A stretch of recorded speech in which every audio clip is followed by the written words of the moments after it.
I had a mom reach out to me, and she went to her doctor and described the symptoms she was experiencing. And he said, it's just hormonal. There's nothing we can do but take SSRIs. Have you experienced this? So this is a common story that I hear all the time from my moms. And I'm here to tell you that there is so much you can do. So much you can do to soothe your symptoms. And that statement couldn't be further from the truth. There are so many ways to nourish your body after having children to soothe these symptoms without medications if that's what you choose to do. In this playlist and including this video, we're going to talk about how to balance your hormones naturally after childbirth. If you missed last week's video, we talked about the 5 things we've uncovered over the past decade on how we're healing postpartum anxiety naturally without medications. And if you're questioning whether you're postpartum or not, postpartum is any time after a childbirth, any time after a pregnancy, I should say.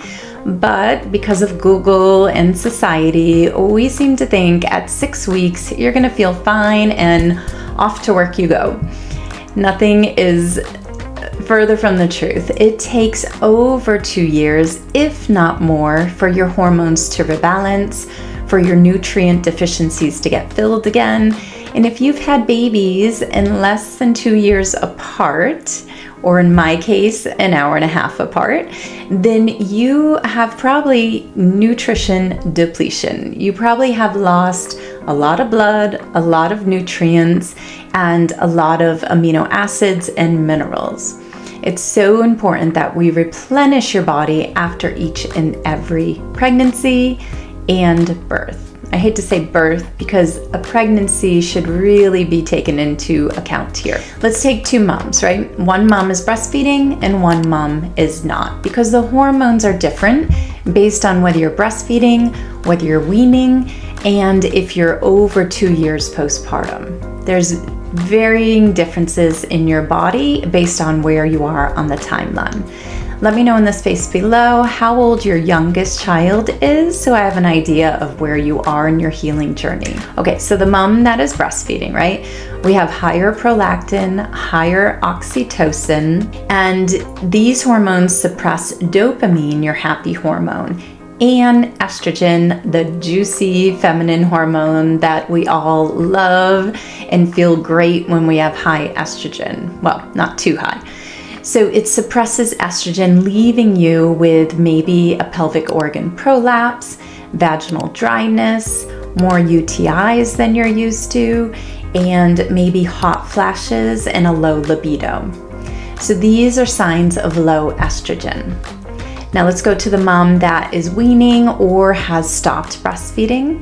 Now keep in mind when you're weaning that you will get these hormonal flushes. My girlfriend said it was like riding the waves of hormones, right? It's going up and down throughout the whole month or 2 months or up to 2 years after birth for you to get level again. So if you have stopped breastfeeding and your cycle has returned, estrogen and progesterone are trying to rise. Estrogen will remain low until your cycle returns. And then they may return to pre-baby hormones or they may not if you have high estrogen and you're not clearing it from your body. And depending on your circumstances, right? Your diet, your environment, your stress. So there's so many pieces to balancing hormones naturally. What we do know though is if you have high estrogen and low progesterone, you tend to struggle with insomnia, which is one piece of healing postpartum anxiety. Today we're going to talk about the 10 holistic ways to balance your hormones naturally. Let's dive in. We also have to consider your thyroid, right? So you should ask your doctor, or may I suggest you ask your doctor for a full thyroid panel, because your thyroid can go from hyper to hypothyroid in a matter of 3 to 6 months. So it's really important that you have your thyroid checked, especially within the first 2 years, to see what's going on there. So how can you balance these hormones naturally? Well, number one, we need to look at your diet, right? It's really hard to consume healthy food, what you need, especially when you're raising children, because number one, you are just busy. You're busy either breastfeeding or preparing food or clearing food. So a big look at your diet and trying to clean that up is key to healing your hormones. So trying to consume organic foods as much as possible, grass-fed meats, wild-caught fish. We know low omega-3s is a cause for depression and possibly anxiety as well, but it also reduces inflammation in your body. So take an intake of your diet. In my health consultations and private sessions, we always look at your diet first. So make a note to write down your diet for 3 days and try to see the changes, simple changes you can make to increase your protein and to change to more fruits, vegetables, and whole grains. How else can you improve your hormone levels? We talk about the MTHFR gene a lot. So if you're taking the wrong supplements or not taking the right supplements, such as possibly a methylfolated B vitamin or increasing your vitamin D to the levels that you need, or increasing omega-3s to where you need them to be. So these are key pieces in your healing. You want to either fill these nutrient gaps with your diet, your food, or with high quality supplements. And in severe cases, you might even consider getting an IV of supplements to really boost those numbers back up. So a few weeks ago in this video, we talked about the first 5 steps in healing anxiety and depression. I'd watch that video next so you get an idea of where to begin when you're trying to heal naturally. One of the biggest mistakes I've made and most of my clients make is having coffee without food. Who knew this could ruin our hormones so much? So coffee without food is one of the biggest mistakes we're making in the morning. I know there's no time. I know you're probably waking up exhausted, but consider just having a little bit of food before you have your coffee, or skipping it all together when you have anxiety if you can. So if you're waking with a racing heart, that's a key indicator that you need a protein-rich food for breakfast, a healthy protein. And then maybe don't have any caffeine, or just 1 cup before noon is a good practice to install. So when you have anxiety, we want those protein-rich foods, those healthy fats and fibers, and little to no caffeine throughout the day. We also know environmental toxins are affecting our hormones. So if you have high estrogen, low progesterone, then we want to look at reducing what's called xenoestrogens in your environment. So that means little to no bleach, and we don't use bleach on mold anymore. Keep that in mind. So little to no bleach, little to no plastics, as much of organic foods as you can consume would be great, although quite expensive. And really looking at your environment. Is your water filtered? Is your air filtered? Especially if you're spending a ton of time at home with the kids, you want to make sure your environment is clean and clear.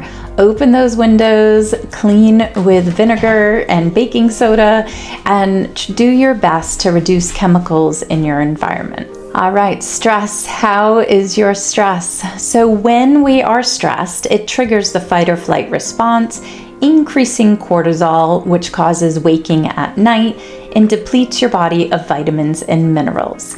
So stress is absolutely affecting your hormones. Lowering your stress is key to having happy hormones. That is why ashwagandha is so popular right now.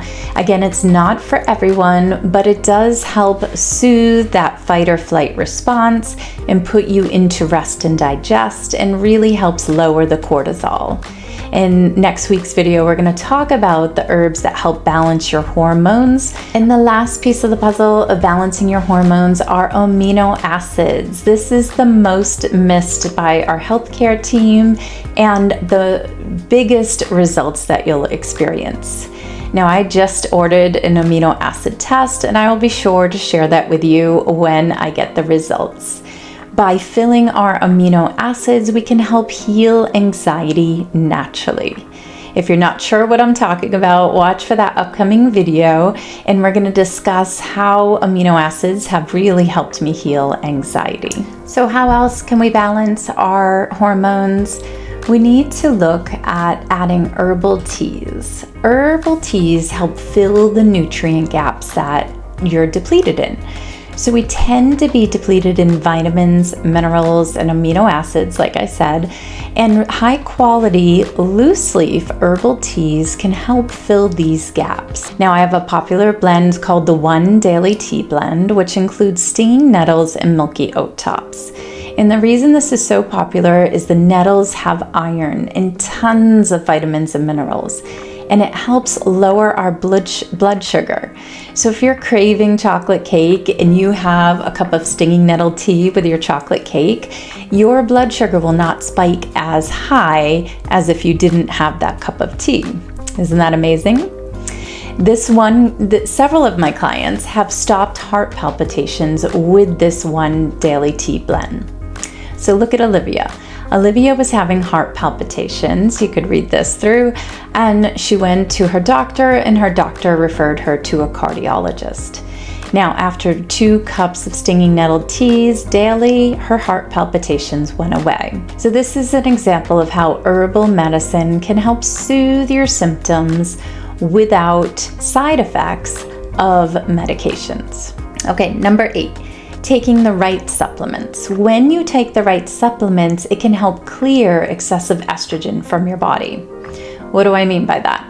So we're going to talk in next week's video about herbs to help support your hormones, but if you have too much estrogen in your body and you tend to be what's called estrogen dominant, then you have a harder time clearing estrogen from your body. This also has to do with the MTHFR gene. So in order to clear estrogen from our body, we have to be pooping and have to be sweating. And then we can explore supplements like DIM. But keep in mind, you don't want to take too much DIM or it affects your serotonin level. So hear that again if you didn't hear. If you take too much DIM, it affects your serotonin level. So you want to be mindful of how to use these supplements so that your symptoms don't get worse. All right, we also have to make sleep a priority, right? So sleep, we know, affects anxiety and depression and our hormones. If you notice that you can't sleep at night, you don't want to take medications for your sleep, and you don't know what to do, you can enroll in the 10-day Sleep Restore Bootcamp at taragregorio.com/bootcamp and learn how to heal your sleep with herbal medicine and holistic strategies. Additionally, balancing our hormones means taking herbal teas and releasing this excessive estrogen from our body. In this video on your screen, we're going to talk about how you can raise progesterone and lower estrogen naturally. Watch that next.